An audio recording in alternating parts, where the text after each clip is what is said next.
Hey, how's it going, everyone? Welcome back to another GTA Online video. My name is Saintsfan, and today it is Q&A day. We have actually some leftover questions from last week's episode because I thought these were pretty interesting to talk about and discuss, so we're gonna hop in. Now, this first question from Robert Barnett says, do you think that Rockstar will bring back templates in the creator mode? Now, I'm not gonna lie, I've never actually really used the creator mode a whole bunch in GTA, like going back even years. Like I've dabbled with it, but like to me it was very confusing to use and I just never learned it, which, you know, it's unfortunate, but I'm not the person honestly to make anything cool in the creator, so I'll leave that to the people who can make all those really cool modes and races. But I'm assuming, so you're asking if they're going to bring back templates. I'm guessing they had templates, which I don't exactly know specifically what that would mean. I will say, though, it would be cool. I mean, look, I think this little mini update that's coming out sometime soon with the open wheel races, the F1 cars, there's going to be a little update to the creator mode. So I think anything that can help people make cool stuff would be awesome. And I'm pretty excited to see what people can do. We haven't really gotten a new race mode in quite some time. Were the last ones the stunt? I guess maybe the cunning stunts was the last DLC that like added some new racing maybe. And I think that was a couple years ago. So I'm excited because maybe this will bring back some racing.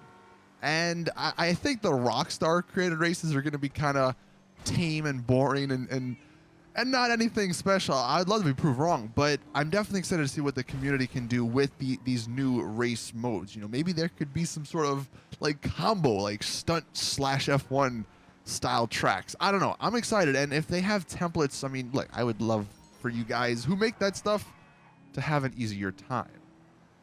Then we have Tommy Badman. Do you think Rockstar will ever bring back more cut content?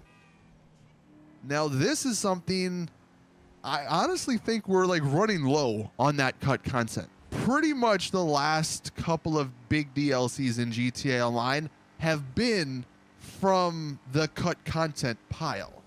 I believe there's like a Martin Madrazo heist that was cut from the game.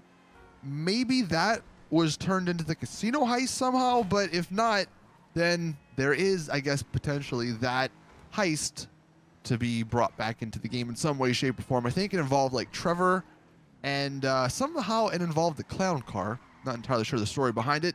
I forget. But yeah, I don't know. I mean, I wonder what Rockstar would do as far as GTA Online DLCs are concerned if they don't have cut content to rely on. Because that would mean they have to make stuff from scratch, basically. And are they going to do that? I don't know. Maybe that's when GTA Online finally ends, you know, according to people. If any of you guys know of any cut content that you would love to see in GTA Online, like as a big DLC or maybe like as a story style DLC, then, you know, let us know down in the comment section because I'm kind of curious to see if anyone can remember anything that would make for a cool DLC. Then we have Paxi. Do you think Rockstar Games would ever give PlayStation a 1-month exclusivity like the rumors suggest? So I'm assuming they're talking about, obviously, for GTA 6. Yeah, there's a rumor at the moment, and it was a relatively credible rumor. You know, will it happen? It's not 100%, but the rumor said that GTA 6 would have a 1-month exclusive period on the PS5. And it was kind of vague as to what that meant, but obviously some people were interpreting it as the game would be out for 1 month on the PS5, and then a month later it would come out on the Xbox One X2 or whatever the hell the stupid Xbox next version is going to be called. No, I don't think that is going to happen. I think that's a little too crazy, but I do think for the online portion of the game, it might have a 1-month exclusivity period. I mean, PlayStation's known to pay a ton of money to get this on games. I think Call of Duty might have something like this or had something like this. I've seen this on a number of other games on the PlayStation.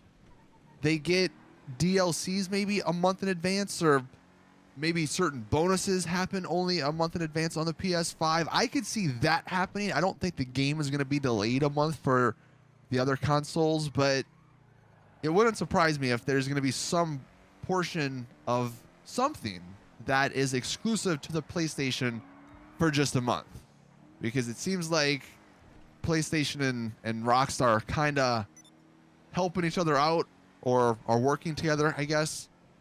And I could definitely see that happening. We have Michael the Driver with an actual interesting question here. Do you think Rockstar will enable 60 FPS on the PS5 and Xbox One X series, since they shamelessly didn't do it on the PS4 Pro and Xbox One X?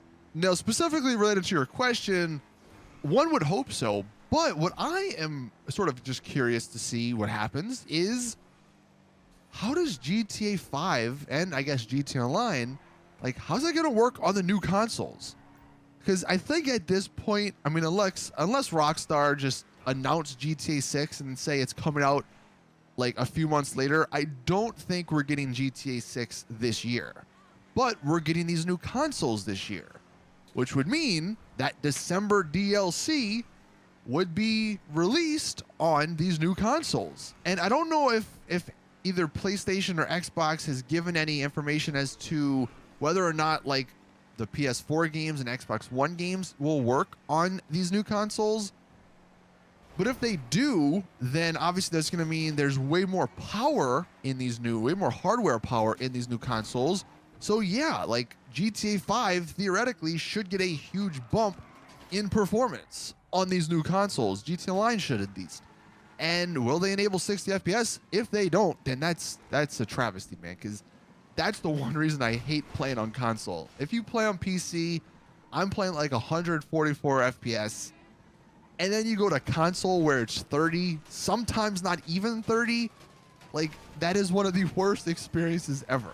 So I do hope they enable 60 FPS on the new consoles.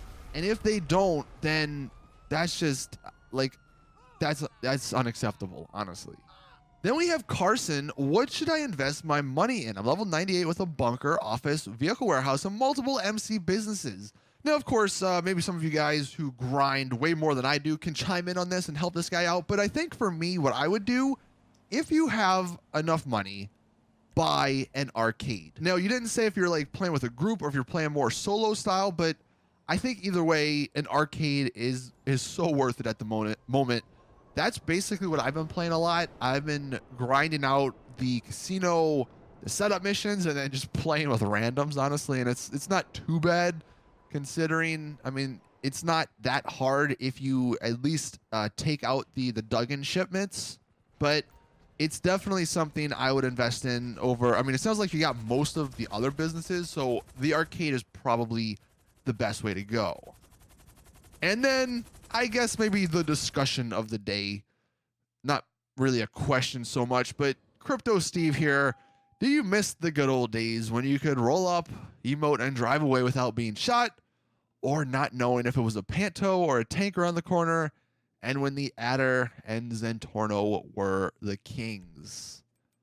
Yeah, it's interesting because GTA 5 is selling more copies now than it was back then. Well, at least prior or after the day one copies. But I'm sure there are a lot of new players to GTA Online that are playing it now and didn't play it back then. And the game is just so different. I mean, for us people that actually played it back then and are still playing it now, it's almost a complete different game. I mean, like you mentioned, back then, there were no icons on the map. It was just one, well, there was your dot. There wasn't an icon of a car or a tank or a flying oppressor Mark II. So you didn't know what people were driving. You just saw their icon. And yeah, sometimes it was a Panto. Other times you turned the corner and there was a freaking Rhino tank looking at you. And that was interesting. And then yeah, people actually used supercars back then. The Adder, the Zentorno. Good times, man. And I think, I don't know, people, at least for me, I can roll up on people nowadays and not get shot. But it was different back then because, like, there weren't many things. Like, you couldn't just auto lock onto someone and shoot them as they were trying to run away. You know what I mean? So it was different back then. And I don't know. It's just something that I love reminiscing about. And maybe if there's anyone watching this that didn't get to play it back then, like, I kind of want to know your thoughts on this whole topic, because I mean, obviously now in GTA Online, it's like you have to have a weaponized vehicle, or you're kind of, I mean, it's just, that's the way it is. Or you're gonna get blown up, you're gonna get killed. Very rarely do you see people driving actual vehicles around, like actual cars, sports cars and supercars. And I think most people nowadays, if you're in a public, like a big old public lobby, your eyes are probably glued to the mini map rather than actual, like, where you're going, just because you're trying to avoid the guy in the Oppressor Mark II, or the guy in the Deluxe, or the guy that has a full red circle because he's been just killing everyone. Back then, you didn't have any of that, and it was just way different. Not to say nowadays is bad, because it's just different. It's not good or bad, but it's just something I thought would be an interesting topic of discussion. But that is it with the video. Thank you all for watching. Please drop a like if you did enjoy. Subscribe for more GTA content in the future. And as always, I will see you guys in the next one.